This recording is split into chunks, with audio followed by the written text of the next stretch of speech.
I've always thought of the baobab tree as a symbol of Malawi, rugged, enduring, but strangely out of balance.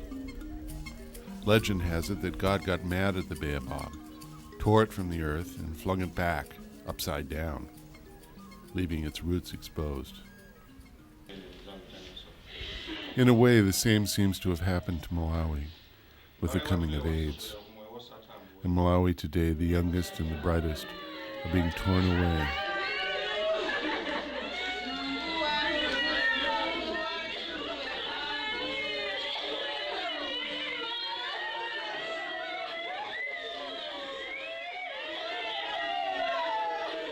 As many as a third of Malawi's sexually active adults are HIV positive. How did this happen to this beautiful little country? I first came to Malawi in 1969 as a Peace Corps volunteer. I shot these scenes at the school where I taught. The anus or the vein. It's called the anus or the vein. That's why this fin here is called the ventral fin or the anal fin. It was a quiet, isolated country, known for its warm hospitality.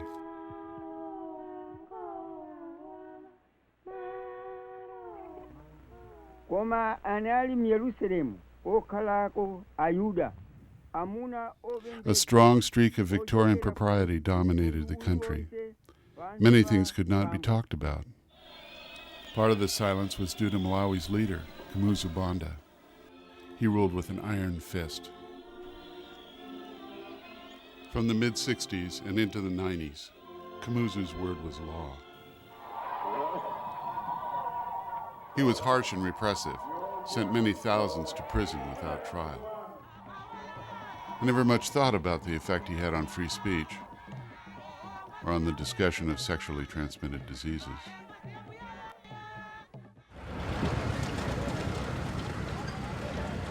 When I returned to Malawi recently, I was amazed by the changes. The population had grown from 3 million to almost 11 million in 30 years. Malawi was a more prosperous country, more educated, and with a vision of the future. The government had also changed. Banda was gone, and there was a new president who had been elected democratically. And even though Banda was dead, his legacy of silence around AIDS has lived on. My name is Mr. Hajat. Back in 1987, Rafi Hajat helped manage a mobile unit. It collected blood from factory workers for the National Blood Bank. And as a trial, we imported some AIDS testing kits from South Africa just to see whether there was anything here. And we were amazed to find that about 60% of the blood we were collecting at that time was infected. We alerted the Ministry of Health, but we got a fairly unresponsive demeanor from that end at that time, which is not really surprising. The political dispensation at that time was such that nobody dared question anything. Throughout the 1980s, hundreds of people a day were becoming infected with the AIDS virus. But because of the harsh political repression, no one gave a warning. The disaster was allowed to unfold.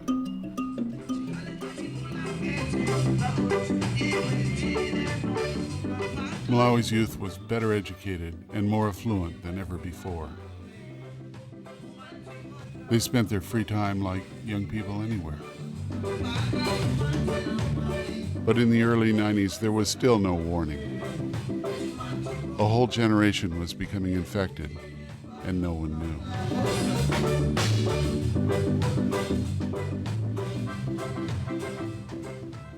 I first met Justin Malawezi in 1970. He had just graduated from Columbia University and was starting his career in Malawi as a high school biology teacher. Now he's Malawi's first democratically elected vice president. He recalls what it was like when they began to hear about AIDS. So at first was a kind of disbelief that it is serious. Then there was a period when there was a kind of denial that it's not affecting us as much. Marilyn Malimba is the director of Doctors Without Borders in Malawi. She is married to a Malawian and remembers how AIDS was seen in the past. 10 years ago, more or less, we were not really speaking about HIV/AIDS. It was just starting. Now we are losing. I would say that most of the friends of my husband who were with him at secondary school are not there anymore. In our family, we are losing people of HIV, of AIDS. With the people I'm working with, 10 years ago, we had a lot of personnel working here with for Médecins Sans Frontières. Lots of them have died. So it's very difficult because you lose people who have got the same age that you are, or even younger, and it's very hard. It's very hard. This is the face of AIDS in Malawi today. Yadam Mazimba worked for the Department of Agriculture. He's 40 years old. His previous wife died, but he doesn't know why. He remarried not long ago. He's been sick, off and on, for the past 6 months. My complaints mainly are coughing and chest pain. Then it seems I've got some ulcers too in the stomach. The stomach. Because whenever I take food, maybe at the start of meals, I always vomit. At the Malonji District Hospital, Dr. Ajib Perry is the only doctor for over 300 patients. He has no trained nurses, only medical technicians. He works every day of the year. The pediatric ward is the most chaotic. It's filled with children with infections, malnutrition, all kinds of ailments.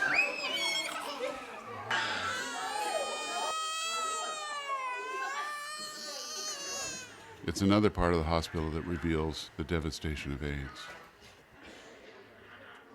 Peter Chipeni is a 32-year-old school teacher. He probably has cerebral malaria. Johnson Maloya is 22. He worked in a tea factory. He has breathing and stomach problems. His mother recently lost 2 of her other 7 children. Charles Nchingo is 25 and a bookkeeper. His brother Matthew spends hours at the hospital, hoping he will get better. No one admits they have AIDS.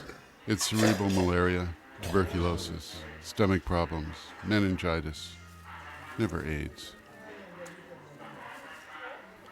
Scientifically, really, you don't die of AIDS. You die of a disease that has come into the body because the immune system has been reduced by this virus. So 2 people, 3 people who have died of AIDS don't show the same symptoms. A patient with AIDS often suffers from a series of different illnesses. They may be in and out of a hospital many times over several years. The patient can't go back home saying, okay, I have AIDS, and that's it. So then you are still treating the patient, telling him, oh yes, you have TB or you have candidiasis, but he never has a diagnosis and he doesn't want to know the diagnosis. In Malawi, to admit that you have AIDS is social suicide. Yodam can't tell anyone he even suspects he has AIDS. If he did, he and his wife would be shunned by almost everyone they know. And because AIDS is spread by sex, people would say that they behaved immorally.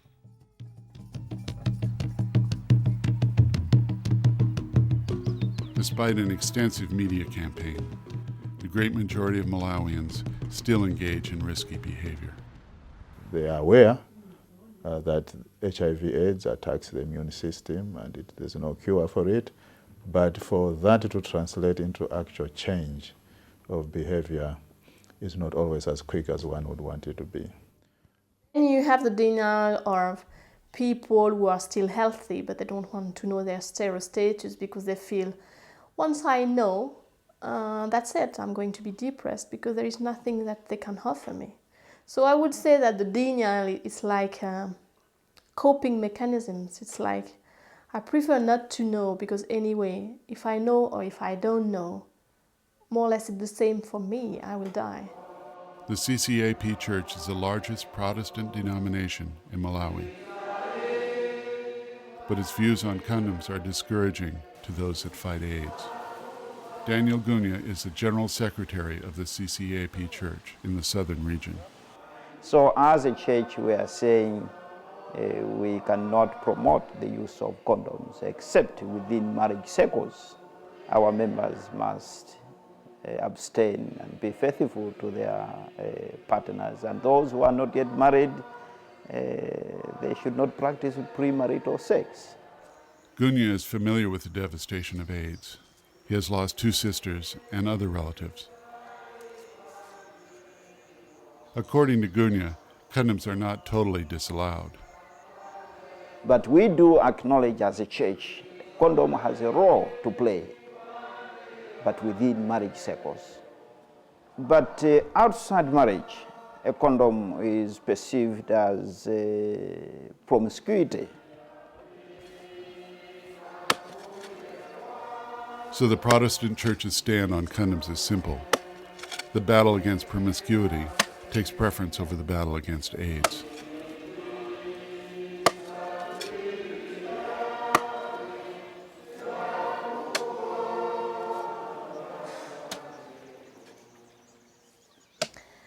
You feel that you can't do anything. Even if in our family, for example, we would speak about HIV, he has got sisters which are young. Still, I'm sure they are going to start having sex without condoms. I find it crazy, and my husband would find it crazy, but still it's going to happen. And for him, it's like, how many am I going to lose in my own family before people got the conscience that there is something to do? It's very depressing, and it's very hard. It's very hard. Malawians are silent about what's happening in the country. But old graveyards are filling up, and new graves are appearing everywhere. Not far from Malanje, I found the only industry that seems to be benefiting from AIDS. At the moment, the coffin business is, I can say it's good. Just because of this disease, the AIDS epidemic, there's a lot of demand on coffins. This is an executive coffin. This one has got a viewing place. People have used the place here. And this is at 9,750. It's made of local wood and spray. We use spray guns to spray these things. These are Formica coffins. They are made of ordinary wood and Formica, put with some fittings. And these are sold at 8,500. These are ordinary coffins. They are made for people who can't afford more. And these are sold at 2,800. They're just wood and brush varnished. And these are small coffins. These are for small people. When small people die, we use this type of coffins. And they have got different prices. It depends on different sizes. The only problem with the business is that people don't get prepared to die or to buy a coffin for a relative who is dead. So in most cases, they get things on account. And it takes time for them to pay back the account, or they don't pay back again. So it's a thing that you can't go and say, I want my coffin back. It is already buried, you can't take it back. So that's the trouble we have.